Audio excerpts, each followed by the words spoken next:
इस वीडियो में मैं आपको कुछ ऐसे छोटे छोटे एक्सरसाइजेस बताने जा रहा हूँ जिसकी हेल्प से आप अपने ब्रेन को स्ट्रांग बना सकते हो। Number 1, brush your teeth with the opposite hand. हम में से ऑलमोस्ट हर कोई सुबह उठकर सबसे पहले ब्रश करता है। इसी से आपके हर दिन के पैटर्न की शुरुआत होती है। अगर आप यही पैटर्न तोड़ दो तो आपका ब्रेन ज्यादा अलर्ट हो जाएगा। वो समझ जाएगा कि आज के दिन में कुछ भी हो सकता है, इसलिए उसे और ज्यादा अलर्ट और फोकस्ड रहना है।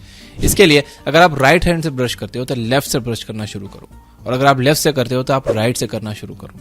जब कुछ दिन के बाद आपको अपोजिट हैंड से ब्रश करने की आदत लग जाए तो आप फिर से स्विच करके ओरिजिनल हैंड से ब्रश करने लगो। Number 2, switch your senses. आपको ये बात तो पता ही होगी कि ब्लाइंड लोगों का सेंस ऑफ टच बहुत स्ट्रांग होता है। जब आपका एक सेंसरी ऑर्गन बंद हो जाता है तो आपके ब्रेन को उस सेंसरी ऑर्गन से मिलने वाली इंफॉर्मेशन प्रोसेस नहीं करनी पड़ती। उसके पास थोड़ा सा स्पेस बच जाता है जिसका यूज वो दूसरे कामों को एफिशिएंट तरीके से करने के लिए यूज करता है। अगर आप किसी काम को करते वक्त अपने कुछ सेंसरी ऑर्गन्स को ऑफ कर दो तो आप फास्ट काम कर पाओगे।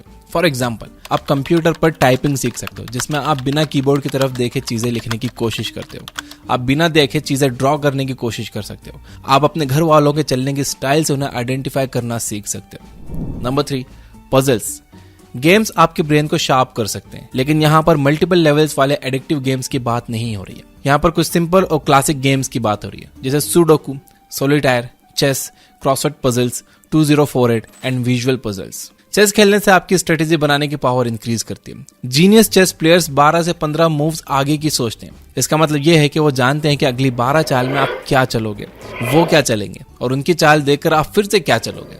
इस तरह से वो आपको फंसाने के लंबे प्लान्स बना पाते हैं। अगर आपकी भी इस तरह की long term thinking ability develop हो जाए तो आप भी लॉन्ग टर्म प्लान बना सकते हो और फ्यूचर में आने वाली प्रॉब्लम्स को प्रेजेंट में देखकर उनका सॉल्यूशन निकाल सकते हो। Number 4, the switching game.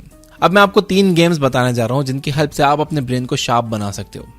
पहला है ओवी गेम। अपने लेफ्ट हैंड से ओके का साइन बनाओ और राइट से विक्ट्री का।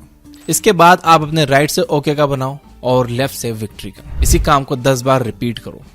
The circle triangle game. अपने लेफ्ट हैंड से हवा में एक सर्कल बनाओ और राइट हैंड से एक ट्रायंगल। कोशिश करो कि ये दोनों शेप्स परफेक्ट बने, वो भी एक साथ। ये सुनने में जितना इजी लगता है असल में उतना है नहीं।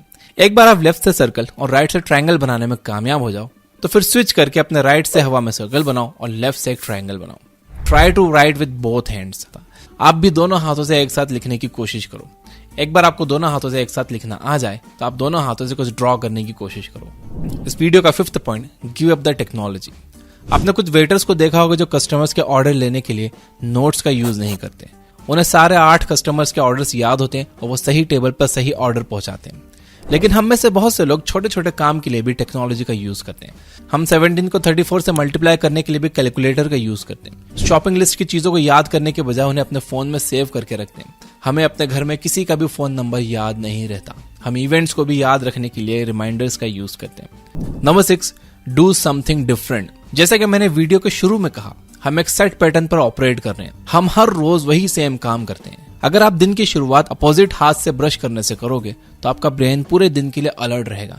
लेकिन आपको यहाँ पर रुकने की जरूरत नहीं है। आप दूसरी जगहों पर भी कुछ डिफरेंट ट्राई कर सकते हो।